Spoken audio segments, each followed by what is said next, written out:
Y por eso la Primera Guerra Mundial empezó por un sándwich. Claro. ¿Adivinen qué? ¿Qué?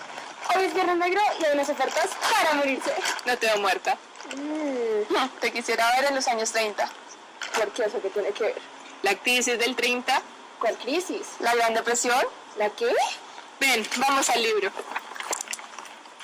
¿Por qué estamos en la Primera Guerra Mundial? Porque es un antecedente. Hay una razón por la cual todo esto pasó. Es la Primera Guerra Mundial. Antes de la época dorada, el mundo sufrió un trágico evento que cambió su rumbo y el cual nos llevaría hasta la crisis del 30. Empecemos con el hecho que la guerra es un negocio. En el caso de Estados Unidos, esta motivó una alta producción industrial en el sector manufacturero que se había vuelto mucho más eficiente al reemplazar la mano de obra con las máquinas. Como el enfoque del país estaba en el sector industrial y minero, donde se producían las armas, el sector agrícola fue abandonado y no se recuperó durante la década del 20. Una vez terminada la guerra, los soldados que regresaron se encontraron con la dificultad de conseguir trabajo, lo que aumentó la tasa de desempleo. Ahora, en Europa, la historia es otra. Debido al Tratado de Versalles, que hacía pagar a Alemania o República de Weimar en ese entonces los gastos de la guerra, combinado con la tremenda inflación causada por el paro de la economía de los 4 años que duró esta, la sumió en una profunda crisis. Esta misma también afectó a los otros países europeos, pero en menor magnitud.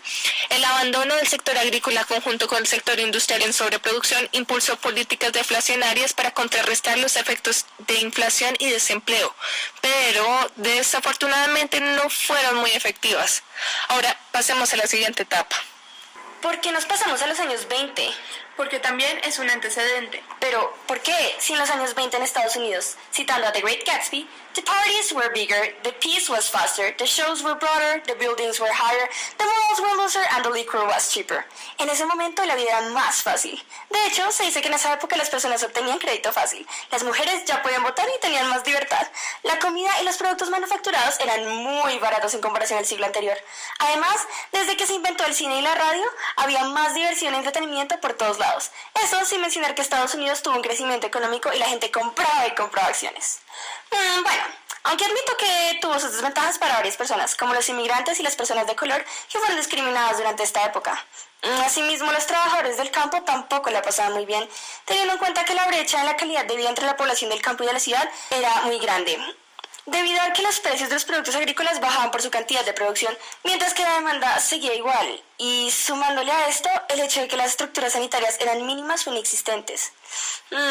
Ahora que lo pienso bien, hacia el final de esta época las cosas no iban muy bien. El desempleo había aumentado, los salarios habían bajado, la calidad de vida en el campo seguía igual, y por todo esto la capacidad adquisitiva de las personas había disminuido. Ahora entiendo por qué en The Great Gatsby también dice, "The Roaring Twenties were the period of that great American prosperity, which was built on shaky foundations." Díganme si me equivoco, pero la guerra afectó a ambos continentes de diferentes maneras, ¿no? Sí, en Europa las cosas fueron diferentes para aquellos que ganaron la guerra y los que no. Los perdedores vieron todavía más perjudicada su economía por los pagos que tenían que realizar para compensar los daños producidos por esta. Sin embargo, en general la vida en toda Europa fue dura. Las ciudades quedaron destruidas, el desempleo era generalizado, la inflación estaba desbordada y todos estos factores hicieron que la calidad de vida de la población bajara drásticamente. El nacionalismo extremo y los odios de masas engendrados por la guerra generaron miedo al comunismo, supresión de las libertades civiles, aumento del racismo y prejuicios. En general, gran descontento social e inestabilidad política permanente. Ahora bien, si se compara la calidad de vida en Europa con la de Estados Unidos en esta época, se ven grandes diferencias. En Estados Unidos la vida era más fácil y se tenía más libertad. Como tú dijiste, se vivía el estilo de vida americano basado en el consumismo individual de bienes, impulsados por la publicidad y sostenido por el crédito fácil y las ventas a plazo. La vida en el país se proyectó a través de los medios de comunicación de masa como la vida soñada para los que iban en busca de fortuna. Esto originó una fuerte migración de personas de todas partes del mundo que buscaban oportunidades mejores que las que tenían en sus países de origen. Estas personas tuvieron que llegar a barrios donde reinaba la pobreza y la exclusión, convirtiéndose en un grave problema social, político y moral. El optimismo que en Estados Unidos impregnó a las clases altas y medias fue menos intenso en el resto del mundo, reduciéndose a los sectores más acomodados, aquellos con suficientes recursos para imitar el modo de vida americano. Además de esto, la reactivación iniciada en Estados Unidos en 1922 fue más tardía en Europa hacia 1924. Esto abrió las puertas a una etapa expansiva de la economía mundial que propició un clima de euforia y ciega confianza en el sistema capitalista. Ahora bien, estarán pensando, si la expectativa de vida era tan buena, ¿qué fue lo que pasó? Ahora, pasemos al momento exacto antes de que empezara la Gran Depresión. En este discurso del presidente Herbert Hoover de Estados Unidos, 1929 a 1933, es bastante irónico que hablara sobre la estabilidad de la economía estadounidense, mientras que afirmaba que la creciente crisis de la bolsa era una cosa pasajera. Curiosamente, este discurso fue dicho una semana antes de la famosa caída de la bolsa de Nueva York que marcó el turning point de la crisis del 30. ¿Coincidencia? No lo creo. En especial cuando el colapso de la bolsa se veía venir debido a las siguientes causas. Primero, fiebre especulativa, que es una filosofía de enriquecimiento rápido, donde los inversionistas compraban acciones con créditos esperando a que éstas subieran de precio para posteriormente venderlas más caras de cuando las compraron. Segundo, demanda inelástica. Esto equivale a una demanda que no cambia incluso cuando la producción aumenta, en este caso producción de productos industriales y agrícolas, razón por la cual bajaron de precio. Tercero, debilidad en la industria y el sector agrícola a causa de las nuevas tecnologías en estos sectores que permitieron una mayor producción alimentando a la demanda inelástica. En el caso de la industria causó desempleo. Cuarto, distribución inadecuada de los ingresos, generada por la sobreproducción en la cual las personas con dinero no compraban y en cambio concentraban capital, estancando aún más la economía, volviendo a los ricos más ricos y a los pobres más pobres. Finalmente llegamos al Jueves Negro, 24 de octubre de 1929. Es el día que se derrumbó Wall Street y comenzó la Gran Depresión. El pánico inundó la bolsa de Nueva York cuando ésta sufrió un desplome en la cotización que generó una crisis financiera, que devastaría los cimientos de la economía americana y haría tambalear la estabilidad de muchos mercados a nivel mundial. Los trabajadores de la bolsa de Nueva York vieron asombrados cómo estallaba aquella etapa de prosperidad frente a sus ojos, como un inmenso globo. Se inició la caída del valor de los títulos y la constante liquidación de los avales. El volumen de préstamos bursátiles descendió de manera drástica. Se estima que su descenso cifrase en casi 1 millón. El derrumbe total era una realidad inminente. Millones de inversores se vieron de un día para otro en la ruina económica porque, increíblemente, la bolsa de Nueva York, el mercado de valores más importante del mundo, había caído. A partir de esto, se hizo mucho más notoria la crisis en la que se encontraba el modelo económico capitalista, que desde hacía ya varias décadas en Estados Unidos utilizaba la ideología de un Estado laissez-faire, en el cual el Estado no intervenía en el transcurso de la economía, pues se suponía que ésta se regulaba sola.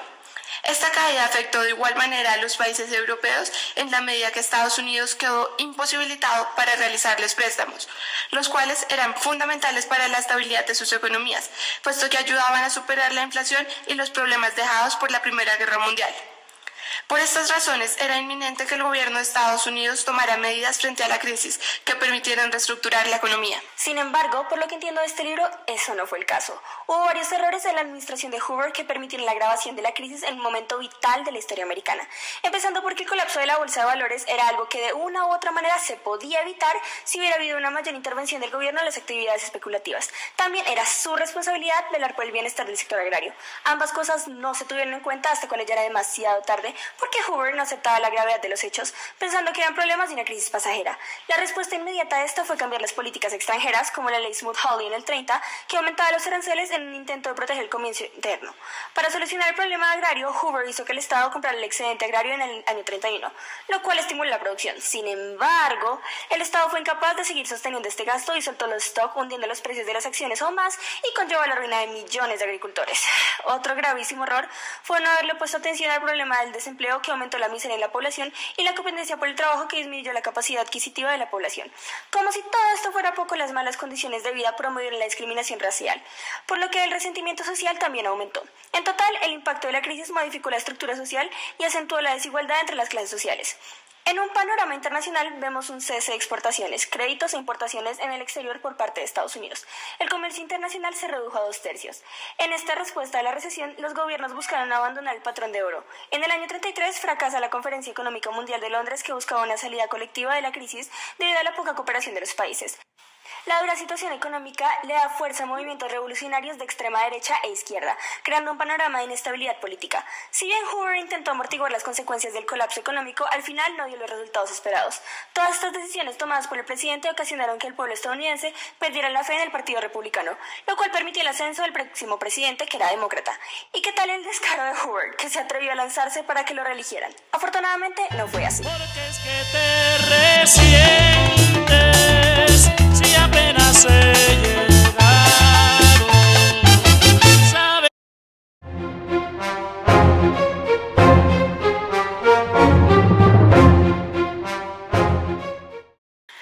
Como podemos ver en este capítulo, Franklin D. Roosevelt, un ferviente demócrata y defensor del anticolonialismo, fue elegido presidente en 1936, después de 3 periodos de gobiernos republicanos en Estados Unidos.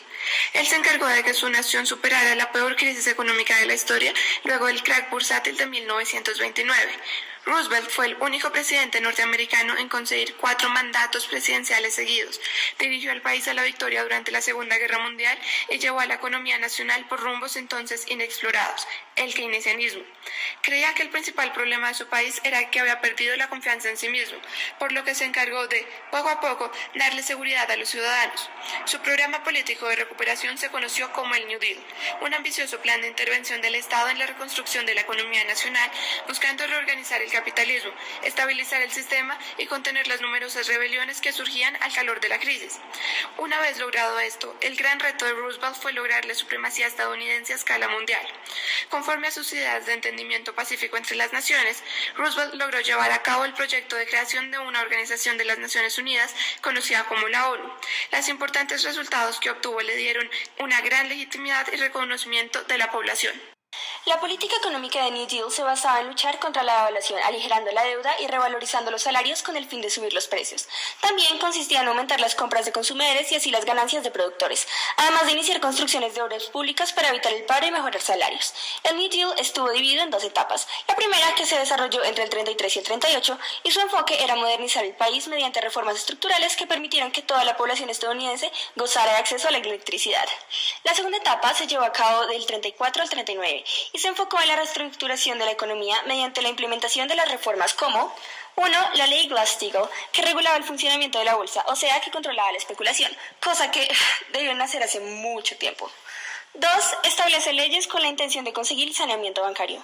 3. Fomentaba la demanda e incrementaba el consumo. 4. Se crea la Ley de Seguridad Social. 5. Se aplican políticas para disminuir la brecha entre los sectores agrícola e industrial. 6. Se crea la Ley de Emergencia Bancaria, que establece préstamos federales a los bancos solventes. Y 7. Se anula la Ley Smoot-Hawley. Para implementar todo esto se crean organizaciones dentro del Estado que supervisan la ejecución de estas políticas. Pero las políticas no solo fueron en la parte económica, también se plantearon políticas que ayudan a la sociedad. Esta innovadora idea creó lo que más adelante se conocería como el Estado de Bienestar, que velaba por los ciudadanos mediante programas de 1. Ayuda para el trabajo, 2. Leyes sindicales de protección a trabajadores y 3. Inversión en obras públicas. Tienes que tener en cuenta que no todo el mundo aceptó el New Deal de inmediato como algo bueno.